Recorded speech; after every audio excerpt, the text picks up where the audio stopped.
Alright everyone, now that we've talked about ancient ethics, what I'm going to do in this video is I'm going to introduce the notion of ethical relativism. Now, generally speaking, ethical relativism is the view that what is true morally is true relative to something that someone or something has said or affirms. Now, there are a couple different species of ethical relativism. There's ethical subjectivism, cultural relativism, and divine command. In this video, we'll take a brief look at the notion of ethical subjectivism. So what is it? According to this theory, people are never mistaken about what is morally wrong because there are no objective moral standards or truths. There are only opinions. And moral opinion is akin to taste. So there are no objective standards for moral preferences. So what that means is there is no right and wrong in some objective way. You can't look at something and say, that's right or that's wrong. Really, all we can say is, that's right to me. I think that's right. In my opinion, that's right. Or in my opinion, that's wrong. So something like murder is wrong is really, I think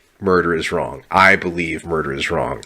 I hold that murder is wrong. And for you, you might think it's perfectly fine, but everybody's moral view is just as acceptable. So it's not just the descriptive view that people have different views. That's obvious. You think this, I think that, some other people think this, some other individual thinks some other thing. It's not just that view that we disagree, that there's a plurality of views. It's the view that every individual view is correct to itself. And not just that every individual thinks it's correct to themselves, because most of us think that we're right.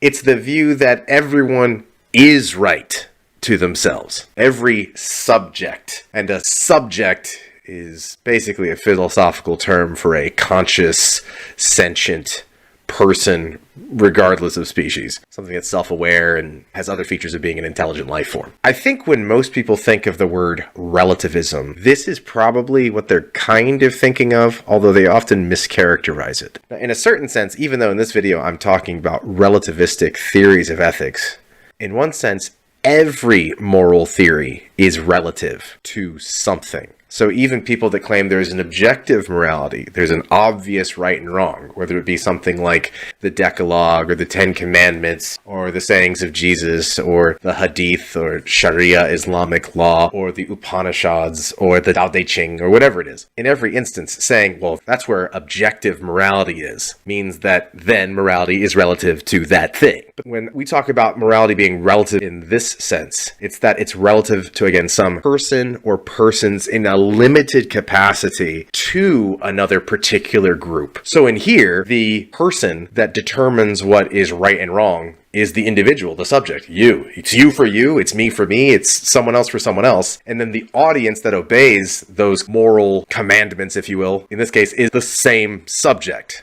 So I'm my own boss, you're your own boss, someone else is their own boss, and we each make our own little moralities. Now, ethical subjectivism is not the same thing as tolerance, saying people have different perspectives, let's let them all get along. It's not the claim that different views need to coexist. Neither is it the claim that every moral view is ignoratio elenchi, or an irrelevant conclusion, which is the idea that, well, that person, they just sincerely believe they're right. I don't agree with it, but to themselves, they just believe it with all their sincerity and with all their might. As though intensity of sincerity is some kind of virtue in and of itself. Neither is it the same thing as moral uncertainty, which is the view where we go, who knows what's right or wrong? Neither is it the descriptive claim that everybody has different views on what's right and wrong, or that there's a variance of opinion. It's not merely that there's a variance opinion, it's that every person's opinion is correct. Neither is it the view of emotivism, which is the view that there is no moral truth at all out there. Nothing is real. There is no such thing as right and wrong. It's not that view. Subjectivism still says there is a right and wrong, but it's relative to each individual person. Not that there's no right and wrong whatsoever. Now, when it comes to matters of taste, like you have your opinions and I have mine. You might think that the best ice cream flavor is vanilla, and I might say it's chocolate. You and I might disagree on flavors of ice cream, but saying we believe murder is right, and you believe murder is wrong. It seems to be quite a different kind of disagreement from saying murder is right versus murder is wrong. And people can disagree on moral views.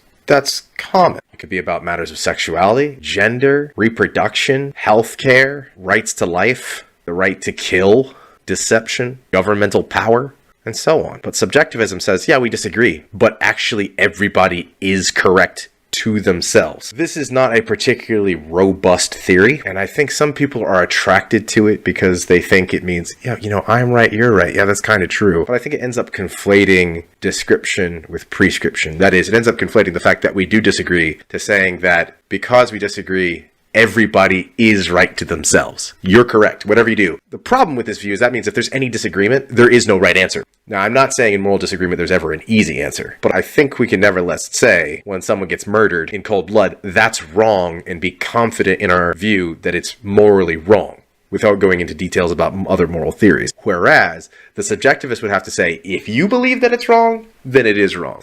And if you don't believe that it's wrong, then it is not wrong. And then you're making that true in an absolute way for the subject. It ends up being problematic in that if we have any kind of disagreement, we just have to go, yep, we disagree. Nothing we can do about it because everybody's correct to themselves. So that's it on ethical subjectivism, and this is a pretty short video because ethical subjectivism is not considered a very robust theory of ethics. There's really not too much on it because it's considered low tier when it comes to talking about ethical theory. In the next video, we'll look at one that's a little bit more robust called cultural relativism.